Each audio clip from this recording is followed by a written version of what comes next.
디도서 1장 2절 말씀 읽겠습니다. 영생의 소망을 인함이라. 이 영생은 거짓이 없으신 하나님이 영원한 때 전부터 약속하신 것인데. 아멘. 오늘 이 말씀을 통하여 거짓이 없으신 하나님, 이런 제목으로 하나님의 말씀을 살펴보도록 하겠습니다. 거짓이 없으신 하나님. 인간이 연구할 최고의 대상은 인간 자신이다 라는 의견에 대해 저도 반대하지는 않습니다.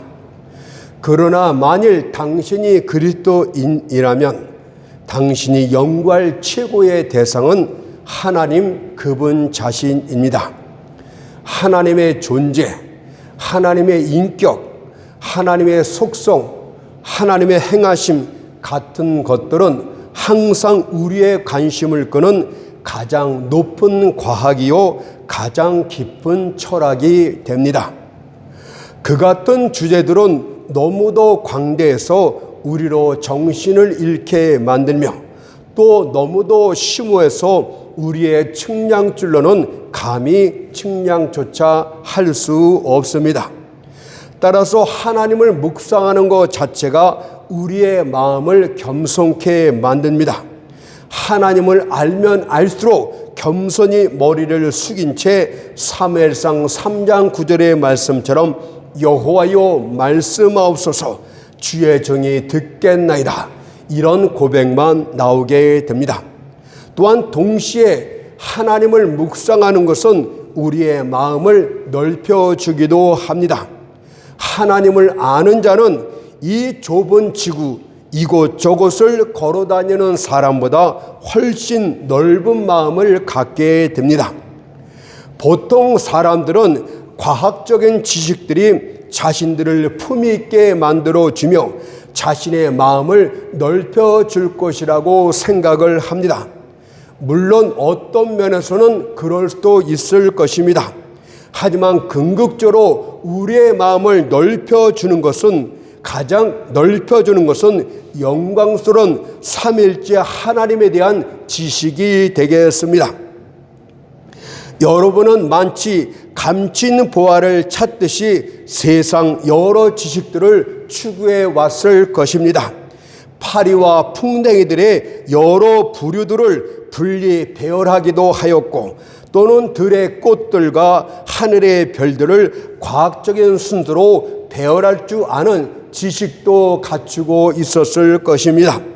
저는 여러분의 지식을 결코 평가절하지 않습니다. 그러나 하나님을 알지 못한다면 그것들은 아무것도 아닙니다. 과연 그분이 지으신 피조물에 대해서는 알려고 하면서 정작 창조주 하나님에 대해서는 알려고 하지 않는 여러분들은 어떤 자들입니까? 그것은 마치 태양에 대해서는 전혀 아는 것이 없으면서도 천문학을 연구하려는 학생 같은 것이며, 종자에 대해서는 아무것도 알지 못하면서 농부가 되려는 자와 똑같습니다. 먼저 하나님을 아는 일에 힘을 쓰도록 하십시오. 그리하면 여러분들의 지식이 깊어지고 여러분들의 마음은 넓어지게 될 것입니다. 또한 여러분들의 영혼은 기쁨과 위로를 얻게 될 것입니다. 하나님은 우주의 중심이고 삼라만상의 뿌리이며 만물을 충만케 하는 바탕이 되시기 때문입니다. 그러니 인간이 최우선적으로 알아야 될 대상은 하나님 그분 자신이고, 그 다음으로 연구할 대상이 바로 인간 자신입니다. 어떤 철학자가 인간은 내 자신을 알라고 외치고 있지만 정작 하나님을 알지 못한다면, 모든 것의 기준과 모델이 되는 하나님을 알지 못한다면 그것은 전부 잘못된 길로 빠지고 맙니다. 그래서 오늘 우리가 살펴볼 주제는 거짓이 없으신 하나님에 대해서 살펴보려고 합니다. 한때 진리가 우리가 살고 있는 이 지구를 충만히 다스렸을 때에는 이 땅은 낙원 그 자체였습니다.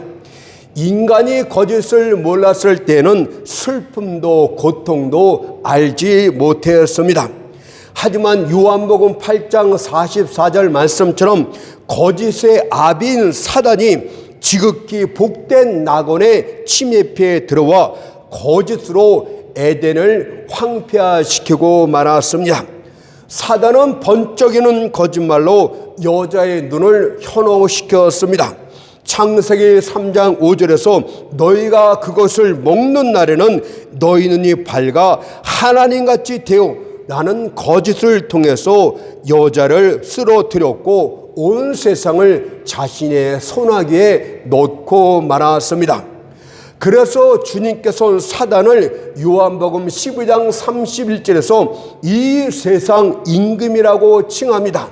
사단은 첫 번째도 거짓말을 통해서 세상을 넘어뜨렸고 지금도 거짓말을 통해서 세상을 통치하고 있기 때문에 사단을 향해서 이 세상 임금이라고 칭하셨습니다.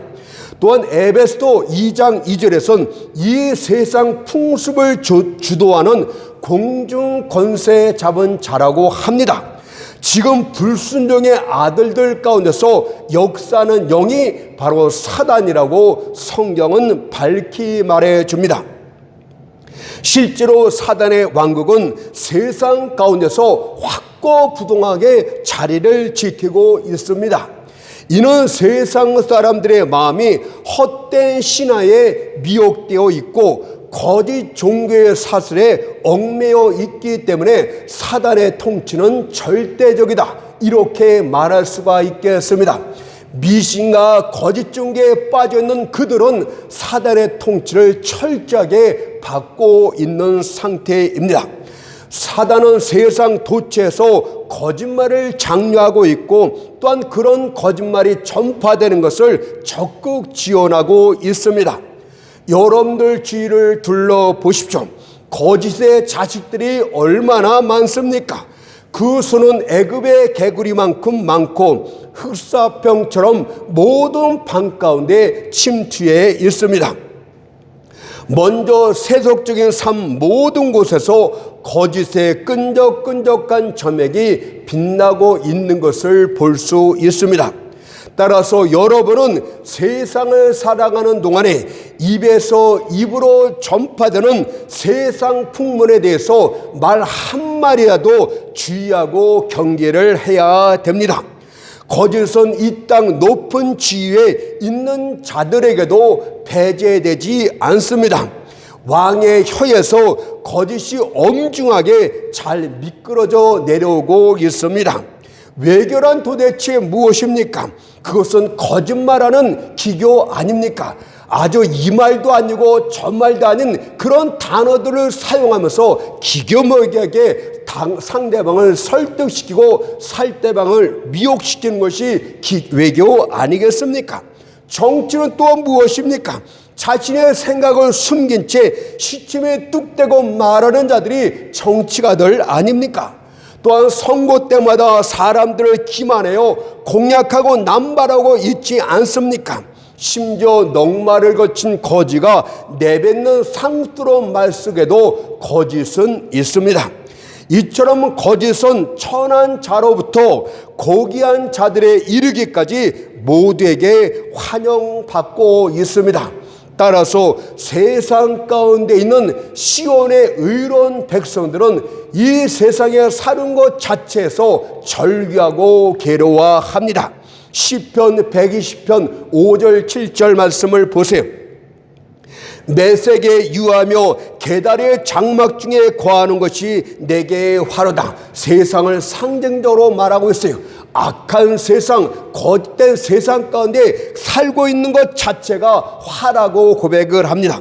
내가 화평을 미워하는 자와 함께 오래 거하였도다. 나는 화평을 원할지라도 내가 말할 때 저희는 싸우려 하는도다. 나는 진리를 말하고 나는 화평을 말하지만 저들은 거짓으로서 우리와 다투려고 하고 있기 때문에 이 세상 가운데 거하는 것 자체가 시온의 백성들에겐 화가 됩니다. 뿐만 아니라 거짓은 종교적인 삶 가운데서도 분명히 나타납니다. 구약 시대 때에도 거짓말로 예언하는 선지자들이 있었고 헛된 꿈을 꾸는 꿈장이들이 있었습니다. 숨을 죽인 채 가만히 다가와서 거짓말을 하나님의 말씀이라고 하는 자들이 많았습니다. 이것은 오늘날에도 마찬가지 아닙니까? 하나님의 제사장복을 입은 채 자신도 믿지 않는 것들을 주저없이 말하는 자들이 있습니다. 자신도 정작 믿지 않으면서 말하는 자들이 얼마나 많은지 모릅니다. 또한 엉터리 신앙, 성경에도 없는 엉터리 신앙을 가리키는 자들이 교회 가운데 허다합니다. 또한 사람들의 비위를 맞추기 위해서 아부하는 위선적인 자들은 또한 얼마나 많습니까? 만약 여러분이 그리스도인이라면 세상적인 삶과 종교적인 삶 가운데 있는 모든 거짓말과 힘써 싸워야 됩니다. 진리를 고수하기 위해선 어떤 위험도 감수할 수 있어야 됩니다. 거짓에 편승해서 무슨 이득을 취하기보다는 차라리 재물과 지위를 잃을 각오를 하도록 하십시오. 그것이 바로 거짓이 없으신 하나님의 참된 자녀의 모습이라고 할 수가 있겠습니다. 오늘 거짓이 없으신 하나님, 그분의 자녀라는 증거가 무엇입니까? 여러분의 진리를 위해서 거짓과 싸울 수 있는 자, 이런 자들이 바로 세상도 인정하는 하나님의 자녀라고 할 수가 있겠습니다. 그렇다면 왜 하나님은 거짓말을 하지 않습니까? 원래 거짓말은 왜소하고 비겁한 자들의 방법이기 때문에 하나님은 거짓말하지 않습니다. 사람들은 무엇을 얻기 위해서 거짓말을 합니다. 또한 누군가를 두려워하기 때문에 거짓말을 합니다. 그러나 하나님은 모든 것을 다 갖추고 있습니다. 하늘과 땅과 땅 아래 모든 것을 절대 주권으로 통치하고 있습니다. 그런데 왜 하나님이 거짓말을 한단 말입니까? 학개서 2장 8절 말씀 보세요. 은도 내 것이요 금도 내 것이니라. 만군의 여호와의 말이니라. 그분은 부족함이 없어요. 또한 시편 50편 10절에선 살림의 짐승들과 천단의 성축이 다 내 것이라고 말씀하셨고, 시편 50편 12절에선 세계와 거기에 충만한 것들이 다 내 것이라고 말씀을 하셨습니다. 그런데 무엇이 아쉬워서 인간들을 대상으로 거짓말을 한단 말입니까? 무엇이 아쉬워서 여러분에게 받을 것이 무엇이 있어도 거짓말을 한단 말입니까? 그래서 시편 50편 12절에서 내가 가령 줄여도, 설령 글은 없지만 내가 가령 줄여도 내게 이르지 않을 것이며 라고 말씀하신 것입니다. 또한 이미 말씀드렸듯이 사람들은 누구를 두려워하기 때문에 즉흥적으로 거짓말을 합니다. 그러나 하나님 앞에선 모든 열방이 아무것도 아니라 그는 그것들을 얻는 것 같이 빈 것 같이 여기시느니라고 이사야 40장 17절에서 말씀하셨죠. 따라서 열방들이 분노하고 민족들이 허사를 경영한다 할지라도 그분께서는 그들을 비웃고 계십니다. 시편 2편 4절 9절을 보세요. 하늘에 계신 자가 웃으시며 주께서 저희를 비웃으시리로다. 철장으로 저희를 깨트리며 질그릇같이 부수리라. 두려움은 하나님의 가슴속엔 절대 존재할 수 없는 것입니다. 따라서 예서고 비겁하고 연약한 사람들은 거짓말을 하되 하나님은 거짓말을 하지 않습니다.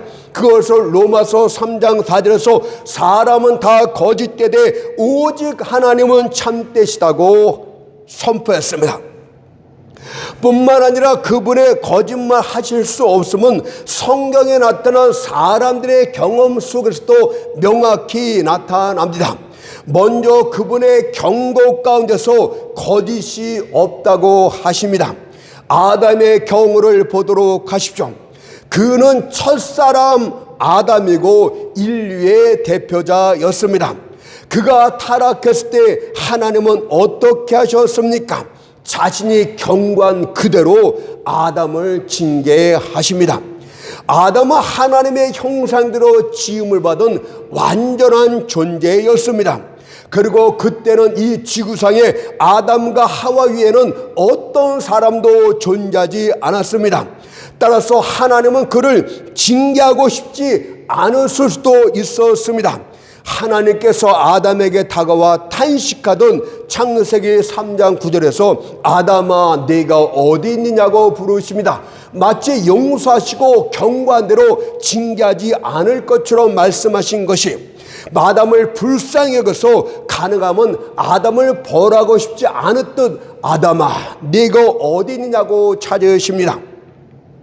그러나 하나님은 경고하신 그대로 아담을 징계하셨습니다. 아담을 에덴에서 쫓아냈고 종식도록 땀을 흘리며 일하고 수고하는 고통을 받게 하셨습니다. 또한 에덴 입구에 화영검을 두어서 누구도 접근하지 못하게 하신 것은 하나님은 결코 거짓말을 하지 않을 뿐 아니라 하지도 않는 분이라는 것을 증거하신 것입니다. 노아의 경우도 마찬가지 아닙니까? 하나님께서 죄악에 관영한 세상을 홍수로 심판하시겠다고 경고하십니다. 그리고 누구든 홍수 심판에서 구원받고 싶은 자들은 방주로 나오라고 말씀하셨습니다. 노아가 120년 동안 외쳤지만 노아의 가족 외엔 아무도 방주로 나오지 않았습니다. 과연 이때 홍수로 모든 사람을 다 멸하는 것이 가혹하여 하나님이 경고를 철회했습니까? 아니면 국부적인 홍수만 벌였습니까? 아닙니다. 창세기 7장 23절을 보십시오. 지면의 모든 생물을 쓸어버리시니 곧 사람과 짐승과 기는 것과 공중의 새까지라. 이들은 땅에서 쓸어버림을 당하였을 때 홀로 노아와 그와 함께 방주에 있던 자만 남았더라. 그렇다면 여러분, 조금 이따 말씀을 드리겠지만 불신자들에게 향한 하나님의 경고는 장난이 아니라는 뜻입니다. 두 번째로 하나님께서는 약속과 관련해서도 거짓말을 하지 않습니다. 먼저 자연에 대한 하나님의 약속을 살펴보십시오. 창세기 8장 22절을 보니까 땅이 있을 동안에는 심음과 거둠과 추위와 더위와 여름과 겨울과 낮과 밤이 쉬지 아니하니라. 이 말씀은요, 세상을 물로 심판한 이후에 방주에서 나온 노아에게 주셨던 약속의 말씀입니다. 땅이 있을 동안에는 자연의 구조가 무너지는 그런 일이 다시는 있지 않을 것이라고 약속을 하셨습니다. 홍수 심판 때는 자연의 구조가 완전 무너진 때였습니다. 계절도 분간할 수 없었고 밤낮 구별도 없이 계속적인 밤만 이어졌고 쉬지 않고 비가 퍼부었습니다. 그러나 홍수 심판이 끝난 후 자연 질서를 파괴하는 그런 심판은 다시 있지 않을 것이라고 약속을 하십니다. 그러나 이것은 본문에서 말하고 있듯이 땅이 있을 동안에는, 땅이 존재하고 있을 동안에만 그렇다는 뜻입니다. 그러면 무슨 뜻입니까? 마지막 심판날엔 불로 땅을 심판하실 것을 말씀하고 있지 않습니까? 그 마지막 불로 심판하는 그날까지는 이 자연 질서가 무너지는 물로 심판하는 일은 결코 없다는 뜻입니다.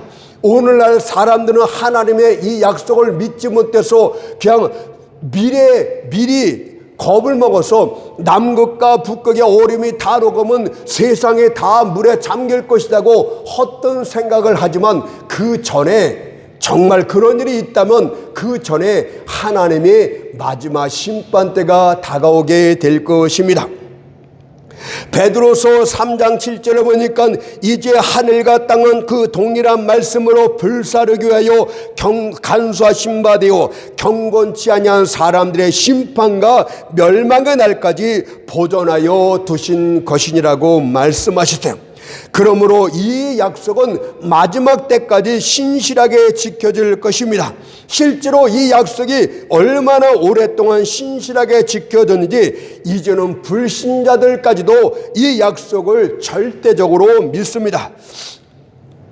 밤에 해가 서산으로 넘어가 공중에 없다 할지라도 다음날 해가 떠오르지 않으면 어떡하나 라고 걱정하는 사람은 한 사람도 없습니다. 혹독한 추위로 풀들이 다 얼어 죽은 것 같고 풀이 다시 솟아나지 않을 것 같은 상황일지라도 걱정하는 자들이 없습니다. 과연 이 꽁꽁 얼어붙은 게을밀이 녹을 날이 찾아올까라고 말하는 자가 어디 있단 말입니까? 하나님의 약속은 신실하게 오랫동안 지켜졌기 때문에 불신자들조차도 다 이 약속을 신뢰하고 있습니다. 그런데 왜 다른 약속에 대해서는 의심을 하고 있는 것입니까? 하나님께서 땅에 대한 약속도 신실하게 지키셨는데 하나님의 자녀들에 대한 약속을 왜 안 지킨다는 말입니까? 태양과 별에 대해서도 신실하신 하나님이신데 하물며 하나님의 택한 자들에게 주신 약속을 왜 안 지킨다는 말입니까? 아브라함에게 주신 약속을 한번 살펴봅시다. 창세기 13장 14절 16절을 보세요. 여호와께서 아브라함에게 이르시되 너는 눈을 들어 너 있는 곳에서 동서남북을 바라보라. 보이는 땅을 내가 너와 네 자손에게 주리니 영원히 이루리라. 내가 네 자손으로 땅에 티끌같이 하리니 사람의 땅에 티끌을 능히 셀 수 있을진데 네 자손도 세리라. 동서남북의 그 약속의 땅 가나안을 전부 주겠다고 말씀하셨어요. 또한 그의 자손들을 티끌같이 많이 하시겠다고 두 가지 약속을 아브라함에게 일방적으로 주십니다. 그때 아브라함은 가나안 땅에서 우고하는 사람이었어요.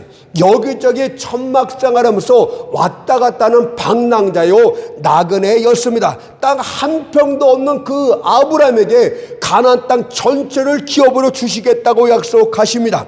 어떻게 그것을 아브라함이 다 소유할 수 있단 말입니까? 뿐만 아니라 아브라함과 그 안에 사라사이엔 자식이 없었어요. 사라는 자식을 원래 낳을 수 없는 여인이었습니다.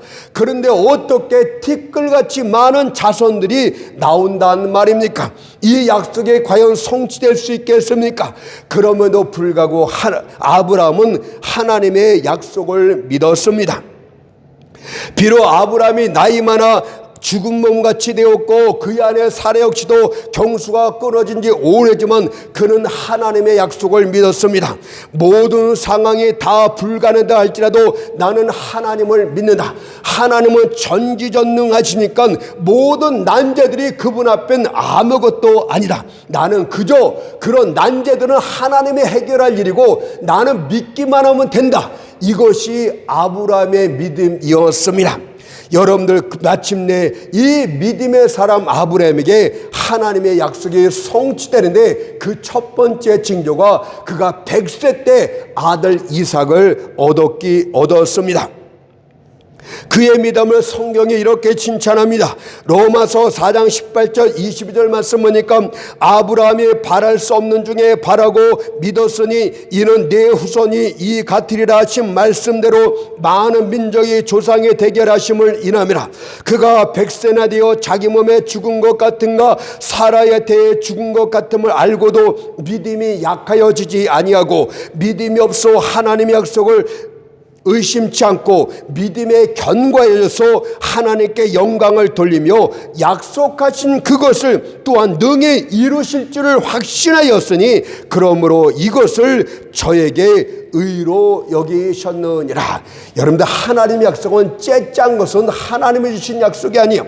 도저히 불가능한 것들을 하나님이 아브라함에게 일방적으로 약속하지 않습니까? 하나님다운 하나님께로부터 나온 약속이에요. 자식을 전혀 낳을 수 없음에도 불구하고 티끌 같은 자손을 주겠다. 땅 한 평도 없이 천막생활하는 아브라함에게 이 땅 전체를 내게 주겠다. 하나님다운 약속이고 하나님으로부터 나온 약속의 증거입니다. 그러나 이삭의 탄생은 약속 성취의 첫걸음에 불과합니다. 이삭은 야곱을 낳고 야곱에서 이스라엘의 12지파의 조상이 될 12아들이 태어나고 그 아들 가운데 요셉이 애굽의 국무총리가 되어서 애굽 온 가족을 애굽에서 보살피는 삶이 시작이 됩니다. 그들은 애굽에서 크게 번창합니다. 그러다 이들의 번성함을 두려워한 애굽 왕 바로가 그들을 탄압하기 시작했습니다. 그들은 폭군의 채찍 아래서 쓰라림을 당했고 구덩이 속에서 비참한 삶을 살게 됩니다. 그럼에도 불구하고 하나님의 약속대로 그들은 점점 더 봉사하여 중단 민족이 되었더라, 이렇게 말씀을 합니다. 오직 그들이 번성하면 남자 사내아이들을 다 태어나자마자 죽이려 했겠습니까? 그리고 마침내 하나님께서는 그들이 중단 민족이 되자 든손과 편팔로 그들을 애굽에서 구원해주고 이번에는 그들에게 적과 꿀이 흐르는 가나안 땅으로 인도하여 그들에게 중단 민족이 되게 하는 것과 그 땅 전체를 주는 것을 다 이루셨습니다. 하나님께서는 그들을 인도하여 광야를 통과하게 하셨고 그들 앞에 있는 가나안 땅의 7 족속을 모두 몰아내어 그 땅을 그들에게 각각 나누어 주심으로 약속 성취가 끝나게 됩니다.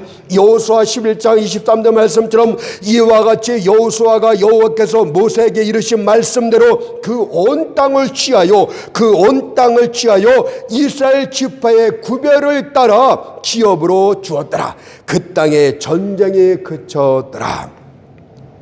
마지막 최상의 증거는 하나님께서 그의 아들을 보내시어 여자에게 나게 하시겠다는 약속 성취입니다. 이것이 최고의 약속의 하나님의 신실함을 보여주는 것입니다.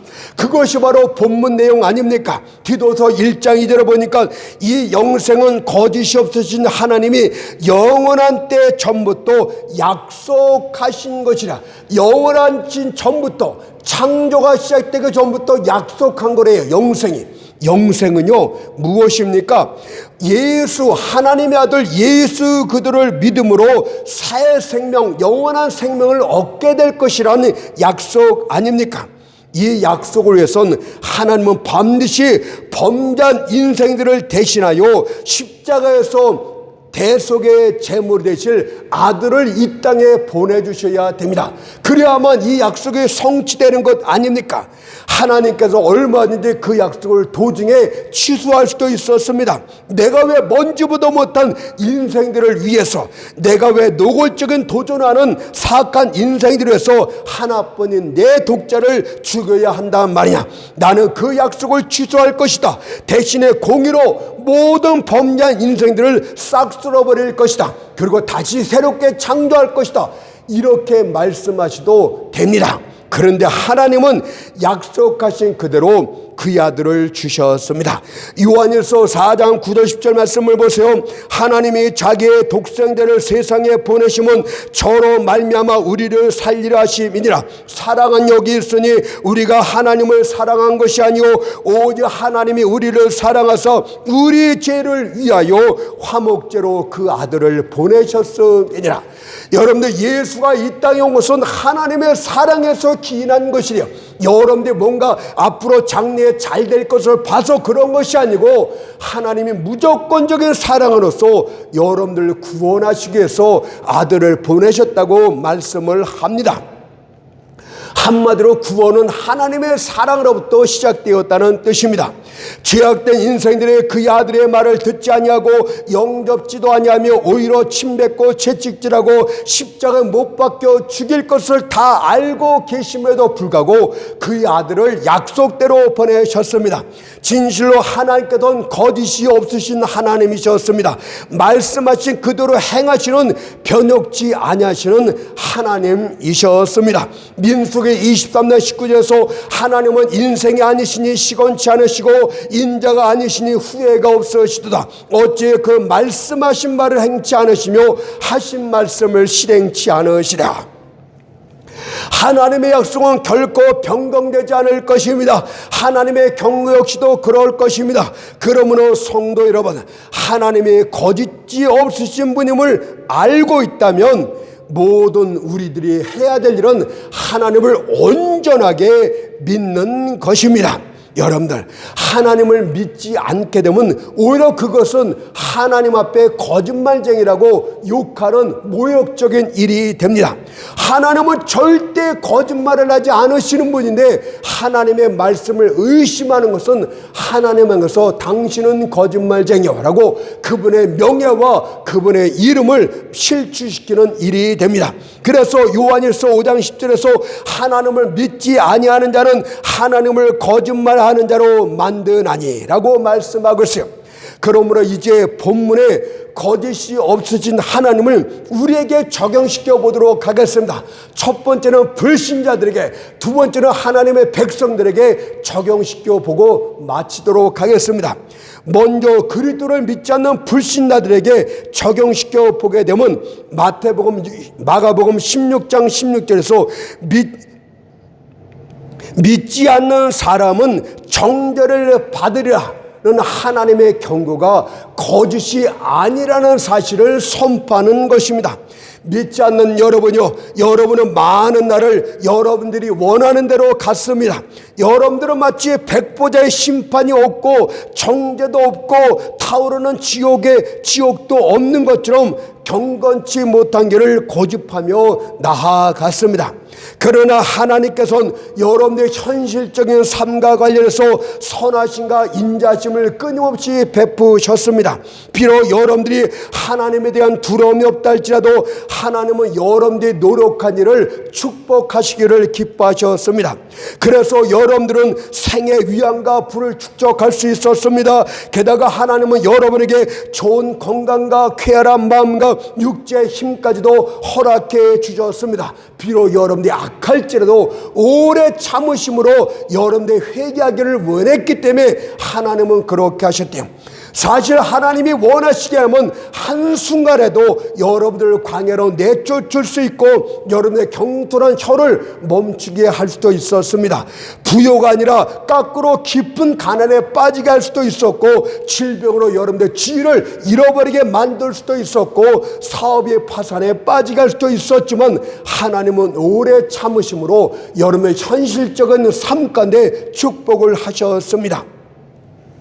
그러자 여러분들 오히려 심판이 오래 지연되었기 때문에 심판이 아주 없는 것처럼 착각을 합니다. 하나님의 경고들은 마치 바보들이나 간직하는 걱정거리인 것처럼 치부하고 말았습니다. 하나님의 길이 참으심을 멸시했고 더욱 천연덕스럽게 늦장을 부렸으며 하나님의 용서하심을 멸시하며 더욱더 하나님을 배방했습니다.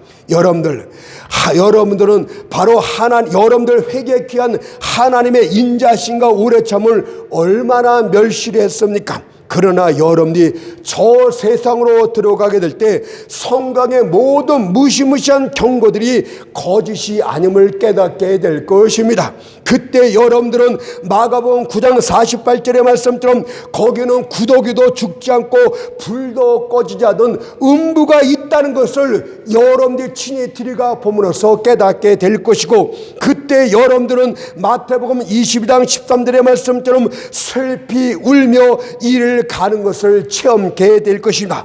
그러므로 아직도 회개치 못한 여러분요, 하나님께서 주신 이 복음을 믿으십시오. 제일의 위치에 서서 그리스도를 믿고 영접하십시오. 그러면 값없이 베푸시는 하나님의 은혜로 구원을 얻게 될 줄 믿습니다. 마가복음 16장 16절의 말씀처럼 믿고 세례를 받는 사람은 구원을 얻을 것이요. 두 번째는 하나님의 백성들에게 주신 약속들에 이것을 적용시켜 보도록 하겠습니다. 하나님의 성경에는 얼마나 많은 약속들이 있습니까? 그 약속 가운데 어떤 것은 여러분들에게 개인적으로 주시는 약속이 있을 것입니다. 만약 여러분들이 말씀을 읽는 중에 또는 설교를 듣는 중에 이 말씀은 내게 주신 것이 틀림이 없다고 확신하게 된다면 저는 여러분들에게 이렇게 충고하고 싶습니다. 이 아침에 용기를 새롭게 넣어서 약속과 관련해서 기도의 씨름을 하라고 말씀드리고 싶습니다. 마음에 강력하게 다가오는 약속은 여러분들 개인에게 주시는 오늘 하나님의 약속이 되는 줄로 믿습니다. 그러니 하나님의 전에 나가서 이렇게 아뢰십시오. 주여, 이 말씀은 당신이 내게 주신 약속임을 내가 확신하나이다. 그리고 당신은 거짓말 하실 수 없는 분임을 내가 알고 있습니다. 그러니 이 약속이 내게 이루어지기를 원하나이다 라고 기도하십시오. 왜냐하면 성경은 약속이 주어졌다면 그 약속을 붙들고 기도하라고 명하시기 때문입니다. 에스겔 36장 37절에 보니까 이와 같이 자기들에게 이루어지기를 내게 구하여야 할지라. 자기들에게 이루어지기를, 하나님이 주신 약속이 이루어지기를 가만히 있지 말고 기도하라, 이 뜻 아닙니까? 다윗은 자신에게 주신 하나님의 약속과 관련해서 얼마나 확신 있게 그것을 믿었든지 아주 공공연하게 담대하게 이렇게 선포를 합니다. 시편 138편 8절에 보세요. 여호와께서 내게 관계된 것을 완전케 하실지라. 내게 관계된 것, 내 자신에게 특별히 주신 약속을 확실하게 완전케 하실 줄을 믿습니다라고 외친 것 아닙니까? 예를 들어서 여러분들 지금 주간병에 걸려서 침상에서 누워 일어나지 못하고 있다고 칩시다. 그런데 말씀을 읽는 중에 요한복음 5장 8절의 말씀처럼 일어나 내 자리를 들고 걸어가라는 말씀의 확신으로 다가왔습니까? 그렇다면 거짓이 없으신 하나님이 그 말씀을 내게 주신 약속이라고 믿고 기도하십시오. 그러면 이것이 여러분들에게 반드시 이루어지게 될 줄 믿습니다. 또한 혹시 여러분들 가운데 여러 가지 염려로 근심하며 괴로워하고 있습니까? 이것은 모든 사람들에게 하나님의 백성들에게 주신 약속입니다. 빌립보서 4장 6절 7절 말씀 보세요. 아무것도 염려하지 말고 오직 모든 일에 기도와 간구로 너희 구할 것을 감사함으로 하나님께 아뢰라. 그리하면 모든 지각에 뛰어난 하나님의 평강이 그리스도 안에서 너희 마음과 생각을 지키시라. 여러분들, 하나님이 모든 믿는 백성들에게 약속을 주신 것이 염려하지 말래요. 아무것도 염려하지 말고 염려를 기도로 바꿔서 하나님께 간구하래요. 아무것도 염려하지 말고, 육적인 것이든 영적인 것이든 관계치 말고 염려하지 말고 하나님께 구하라고 말합니다. 신발, 좋은 신발 하나 신고 싶습니까? 놓고 기도하시면 됩니다. 여러분, 인내심이 필요합니까? 영적인 것이 필요합니까? 하나님 앞에 기도하라고 합니다. 그러면 하나님, 거짓이 없으신 하나님께서 반드시 응답해 주실 줄로 믿습니다. 또한 여러분들 중에 마치 하나님의 자신을 버린 것 같고 떠난 것 같은 생각으로 불안해하고 고통스러워하는 자가 있습니까? 그렇다면 이 약속을 또한 붙들면 됩니다. 히브리서 13장 5절에 보세요. 그가 친히 말씀하시기를 내가 과연 너희를 버리지 아니하고 과연 너희를 떠나지 아니하리라. 하나님은 결코 여러분을 버리거나 떠나지 않는다고 약속하셨어요. 비록 여러분이 사업에 파산이 나서 가난에 빠졌다 할지라도, 그로 인해 세상 친구들이 여러분들을 다 버렸다 할지라도 하나님은 영원토록 여러분과 함께 하시고 도와주시겠다고 약속하지 않았습니까? 히브리서 바울은 이 약속 관련해서 히브리서 13장 6절에서 그러므로 우리가 담대히 가로되 주는 나를 돕는 자시니 내가 무서워 아니하겠노라. 사람이 내게 어찌하리오라고 담대히 외쳤습니다. 여러분들, 하나님은 거짓이 없으신 하나님이십니다. 그분은 약속과 관련해서 절대 거짓말을 하지 않습니다. 그러니 기독된 하나님의 약속의 말씀을 믿고 주여 이 말씀대로 이루어지기를 원하나이다라고 기도하십시오. 그렇게 할 때 그 약속은 반드시 이루어지게 될 줄 믿습니다.